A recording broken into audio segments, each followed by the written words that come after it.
హైదరాబాద్లోని రవీంద్ర భారతిలో Saint Adams high school వార్షిక దినోత్సవ వేడుకలు జ్ఞానప్రభ జ్ఞానం యొక్క కాంతి అనే థీమ్తో ఘనంగా నిర్వహించారు. ఈ కార్యక్రమంలో విద్యార్థులు సాంస్కృతిక కార్యక్రమాలు, నృత్యాలు, నాటికల ద్వారా తమ ప్రతిభను ప్రదర్శించి ప్రేక్షకులను ఆకట్టుకున్నారు. ఈ సందర్భంగా పాఠశాల డైరెక్టర్ శ్రవణ్ కుమార్ మాట్లాడుతూ, పిల్లల్లో దాగి ఉన్న శక్తిని వెలికి తీసేందుకే ఇలాంటి కార్యక్రమాలు నిర్వహిస్తున్నామన్నారు. విద్య వ్యాపారంగా మారిన ఈ రోజుల్లో ఎలాంటి డొనేషన్ లేకుండా అడ్మిషన్లు ఇస్తున్నామని, సింగిల్ పేరెంట్ కుటుంబాల పిల్లలకు ప్రభుత్వ పాఠశాలల్లో టాపర్లకు ఉచిత విద్య అందిస్తున్నామని తెలిపారు. నాణ్యమైన విద్యతో పాటు విలువల ఆధారిత బోధనకు ప్రాధాన్యం ఇస్తున్నామని తెలిపారు.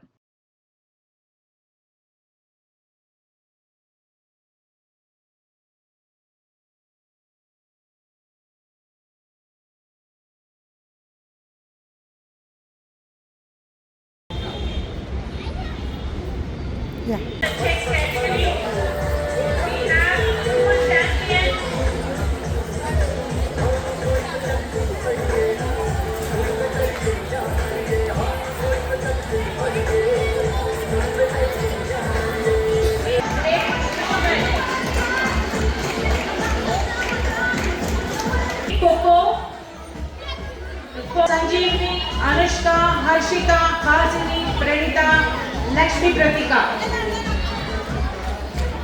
Please receive your honors.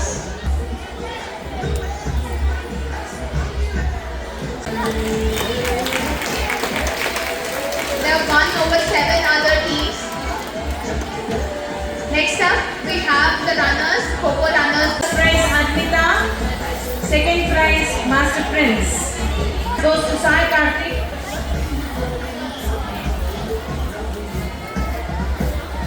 I think we request all the parents to give a big round.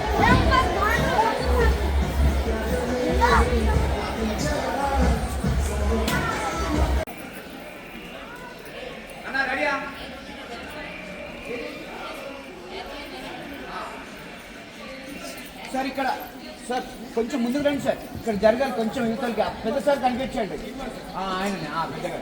Right, ఓకేనా?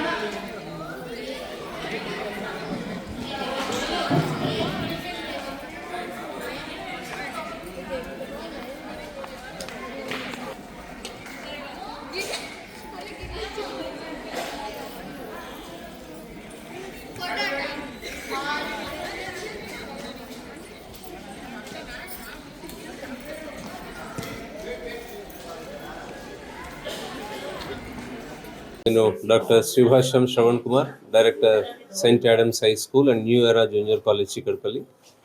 ఈరోజు మేము రవీంద్ర భారతిలో మా పాఠశాల యొక్క వార్షికోత్సవాన్ని జరుపుకున్నాము. దానికి మా కళాశాల పూర్వ విద్యార్థి అయిన బి చంద్రశేఖర్ గారు, IAS, he is additional collector Sangareddy district, sir has come because that was very proud moment మాకు. ఎందుకంటే మా కళాశాలలో చదువుకొని ఇక్కడికి అతిథిగా రావడం అనేది చాలా గొప్ప సంతోషాన్ని ఇచ్చింది. తర్వాత లోకల్ ఎమ్మెల్యే మాకు ముషీరాబాద్ కాన్స్టిట్యుయెన్సీ ముఠా గోపాల్ గారు వచ్చారు, ఎమ్మెల్సీ దయానంద్ గారు వచ్చారు, అండ్ ఫార్మర్ ఎంపీ డాక్టర్ సముద్రాల వేణుగోపాలాచారి గారు వచ్చారు. సో ఇవాళంటి కార్యక్రమాలు ఎందుకు అంటే స్కూళ్ళలో పిల్లల్లో ఉన్నటువంటి దాగి ఉన్న శక్తిని మనం బయటికి తీసేటువంటి ఒక అవకాశం మనందరికీ దొరుకుతుంది. తరగతి గదిలో కొంతమంది పిల్లలకి ఏమీ రాదన్నట్టుగా ఉంటారు, కానీ ఇలాంటి కార్యక్రమాల్లో చూస్తే అసలు ఈ పిల్లలైనా మనం రోజు చూసేది అన్నంత చాలా గొప్పగా చేస్తారు. ఎందుకంటే ప్రతి విద్యార్థి కూడా భగవత్ స్వరూపమే. భగవంతుడు అందరికీ ఏదో ఒక నిపుణత, టాలెంట్ని ఇస్తాడు. కానీ తల్లిదండ్రుల, ఉపాధ్యాయుల బాధ్యత ఏంటంటే దాన్ని మనం గుర్తించి బయటికి తీసుకురావాలి. మా ఉద్దేశం కూడా అదే. ఇక్కడ మనం చాలా అంటే మధ్యతరగతి వాళ్ళకి వాళ్ళ విద్య వ్యాపారం అయిపోయినటువంటి రోజుల్లో మంచి విద్యను అందించాలని మేము ఎలాంటి డొనేషన్స్ తీసుకోము.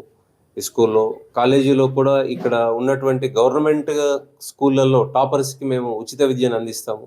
సింగిల్ పేరెంట్ ఉన్నటువంటి వాళ్ళకి కూడా ఉచిత విద్యను అందిస్తాము. 10th క్లాస్లో టాపర్స్ ఉన్నటువంటి వాళ్ళకి.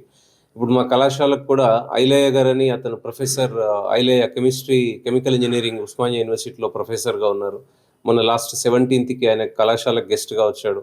పోయిన సంవత్సరం యశోద హాస్పిటల్స్లో పనిచేస్తున్నటువంటి Shivanath Goud and his wife, both of them were our students. వాళ్ళు డాక్టర్స్గా ఉన్నారు. అట్లా మా కళాశాలలో చదివి చాలా గొప్ప స్థాయిలో ఉన్నటువంటి విద్యార్థులు మేము అతిథులుగా పిలుచుకుంటున్నాం మీ ప్రోగ్రామ్స్కి. సో ఇప్పుడు కూడా తల్లిదండ్రులకి నేను చెప్పేది ఏంటంటే మీ పిల్లలు ఇంకో 10 ఏళ్ల తర్వాత ఈ కళాశాల ఈ పాఠశాలకి అతిథులుగా రావాలి అనేది మా కోరిక. ఎందుకంటే వాళ్ళ తల్లిదండ్రులు కష్టపడి చదివిస్తున్నారు కానీ సమయాన్ని ఇవ్వట్లేదు. నేను వాళ్ళకి చెప్పేది ఏంటంటే అసలు తినకుండా అయినా చదివిస్తున్నారు. ఇవాళ ప్రజెంట్ పేరెంట్ గొప్పతనం అది.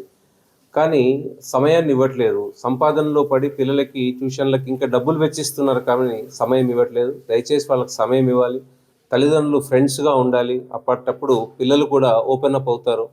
ప్లస్ బుక్ ఫెయిర్ ఉంది ఇప్పుడు. ప్రతి పిల్లలకి వాళ్ళ మనం సెల్ ఫోన్ని పక్కన పెట్టాలంటే పుస్తకాల్ని వాళ్ళ దగ్గరికి తీసుకురావాలి.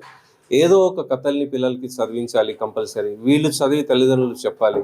ఇవాళ దాదాపు 10th క్లాస్ తర్వాత వాళ్ళ పేరు వాళ్ళు రాసుకోనంతగా విద్యార్థులు నేను కాలేజీలో చూస్తున్నాను. అలా జరగకూడదంటే పుస్తక పఠనము, పేపర్ రీడింగ్ కంపల్సరీగా ఉండాలి. సో తల్లిదండ్రులు మొదట ఈ దాన్ని చేయించాలి. ప్రతిరోజు ఒక 10 నిమిషాలు పడుకునే ముందు ఒక పుస్తకాన్ని చదవాలనేది నేర్పించాలి మనం. సో వాళ్ళకి పెద్దలంటే గౌరవించడం, దేశాన్ని గౌరవించడం, సో ఇవి మనం తప్పనిసరిగా, ఎందుకంటే మనకు సంస్కారం లేకపోతే ఆ విద్య ఇవాళ మనం చూస్తుంటాం. ఒక దిక్కు టెర్రరిజం, ఇంకో దిక్కు కరప్షన్, వాళ్ళకి చాలా బాధలు ఉన్నాయి. ఇవి దేనికి అంటే ఆ సంస్కారం లేకపోవడం వల్ల మనిషి రాక్షసుడిగా మారేటువంటి ప్రమాదం ఉంటుంది. కాబట్టి తల్లిదండ్రులు, ఉపాధ్యాయులు కూడా నాకు తెలిసి పిల్లల తప్పు చాలా తక్కువ ఉంటుంది. మొదట తల్లిదండ్రులు, తర్వాత ఉపాధ్యాయులు.